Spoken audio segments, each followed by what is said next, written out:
അപ്പോൾ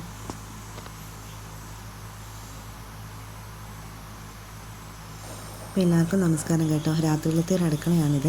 ഇതാ പാത്രങ്ങളെല്ലാം കുന്നുകൂടിയിട്ടുണ്ട്. ഇതെല്ലാം ഒന്ന് കഴുകി വൃത്തിയാക്കി വെക്കണം. പിന്നെ ഈ അടുക്കളയിലെ പാചകത്തിൻ്റെ ജോലിയാണ് അവസാനം ചെയ്യുന്നത്.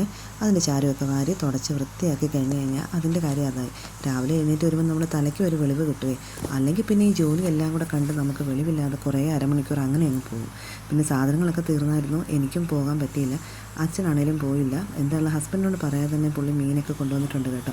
എന്നാലും നമുക്ക് രാവിലെ ഇതൊക്കെ ഒന്ന് വൃത്തിയാക്കി വെച്ച് കഴിഞ്ഞ് സമാധാനത്തോടെ ജോലിക്ക് പോകാൻ പറ്റും. അപ്പോൾ 2 കൂട്ടം മീൻ അയിലക്കുഞ്ഞും മോദയാണ് വാങ്ങിച്ചിട്ട് വന്നിരിക്കുന്നത്. പിന്നെ കുറേ പച്ചക്കറിയൊക്കെ ചാക്കിലാണ് കൊണ്ടുവന്നത്. അതെല്ലാം കുടഞ്ഞിട്ടു.